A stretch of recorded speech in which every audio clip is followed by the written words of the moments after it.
काफी उहापोह की स्थितियों के बाद कन्नौज से आखिरकार समाजवादी पार्टी के राष्ट्रीय अध्यक्ष अखिलेश यादव ने आज नामांकन किया। कन्नौज का मुकाबला अब दिलचस्प हो चला है और किस तरह से कन्नौज में लड़ाई होगी इस चुनाव में, और उसको कहा जाए तो तत्कालीन सांसद और भारतीय जनता पार्टी के प्रत्याशी सुब्रत पाठक ने भी आज नामांकन किया। कुछ पल के लिए दोनों लोग आमने सामने भी हुए। हमारे साथ बातचीत करने के लिए सुब्रत पाठक जी मौजूद हैं। सुब्रत पाठक जी, आपने भी आज नामांकन किया और कुछ ऐसा भी पल आया था कि जब अखिलेश यादव और आप लोग आमने सामने भी हो गए थे थोड़ी देर के लिए? नहीं, वो आए थे, वो अपनी गाड़ी से वो उतर रहे थे, मैं अपनी गाड़ी में बैठ रहा था। आमने सामने की मुझे उनकी ज़रूरत भी नहीं है।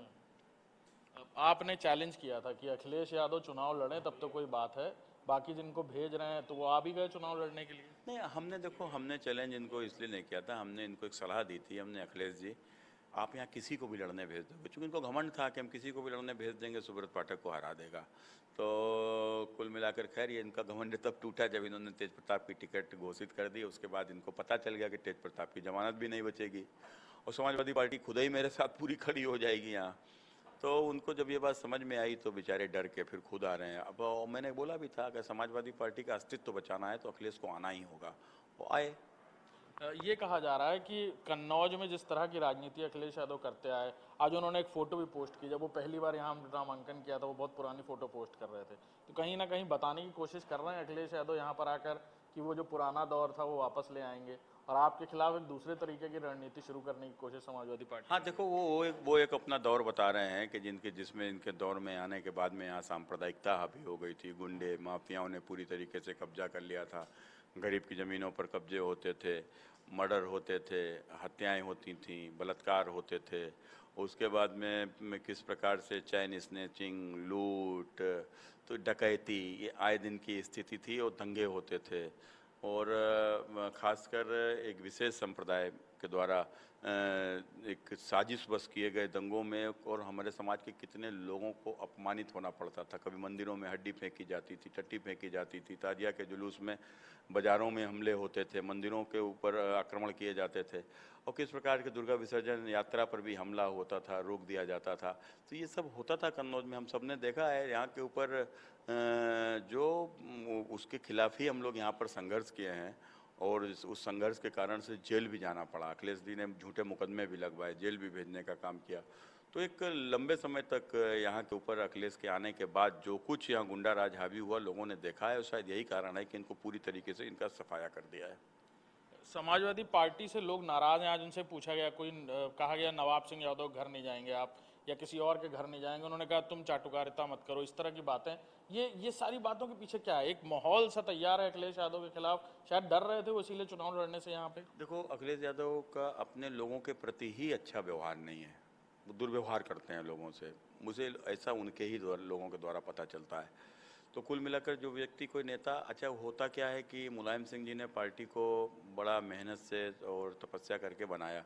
उन्होंने बनाया तो उसको उनका दर्द था, वो समझते थे कितनी मेहनत किया, कितने, इनको तो सब बना बनाया मिला, तो इनको तो मालूम ही नहीं है। तो बस केवल मुलायम सिंह जी की विरासत का लाभ ले रहे हैं। तो वो धीरे धीरे दिन पर दिन कमी हो रही है। तो कुल मिलाकर हर चुनाव के बाद इनको दूसरे चुनाव में उससे बड़ी हार मिल जाती है। तो ये एक स्वाभाविक है। तो इनको इनके क्रियाकलापों का परिणाम भोगना ही पड़ेगा, उसमें कोई बचा नहीं सकता।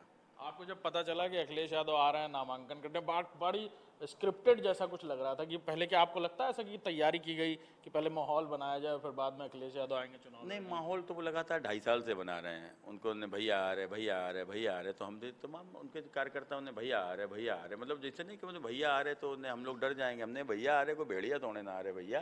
अरे भैया आ रहे तो कोई हमारे लिए नए भी नहीं है। हम लोग 2009 में भी चुनाव लड़े, अखिलेश के खिलाफ लड़े। हम 2014 में अखिलेश जब मुख्यमंत्री हो गए तो हम डिम्पल जी को लड़ाया, तो हम अखिलेश डिम्पल दोनों के खिलाफ लड़े। 2019 में अखिलेश का मायावती के साथ गठबंधन था, डिम्पल को चुनाव लड़ाया मैंने। हम अखिलेश, डिम्पल, मायावती तीनों के खिलाफ चुनाव लड़े और हरा भी दिया उनको। तो कुल मिलाकर ये कि इनको लगता था कि जैसे इनका नाम आएगा तो नहीं, कितनी इनकी लोकप्रियता है मोदी के जैसे कि तमाम पब्लिक इनके लिए सड़कों के ऊपर उतर आएगी। और आपने आज देखा होगा कि इनके कार्यालय भर की भीड़ भी नहीं आई थी इनके आने के बाद में। और दूसरी ओर आपने देखा होगा पूरा जिला आज जाम था कि भारतीय जनता पार्टी का नॉमिनेशन था। तो अखिलेश को बहुत कुछ समझ में आ गया होगा। एक और बड़ी दिलचस्प बात आपने कही, आपने कहा कि इंडिया पाकिस्तान का मैच होने जा रहा है कन्नौज में। देखो, हमने मेरा कहने का आशा ये था कि अगर आप तेज प्रताप को मेरे खिलाफ लड़ा दोगे तो अखिलेश जी तो मैच वैसे ही हो जाएगा जैसे भारत का मैच नेपाल से हो रहा हो। अब अखिलेश जी लड़ने आए हैं तो अखिलेश जी लड़ने आए हैं तो अभी मैच जो है भारत पाकिस्तान का है और वर्ल्ड कप में हमेशा भारत जीतता है। बिल्कुल, हमारे साथ सुब्रत पाठक जी थे जो बता रहे हैं कि किस तरह से मुकाबला दिलचस्प हो चला है।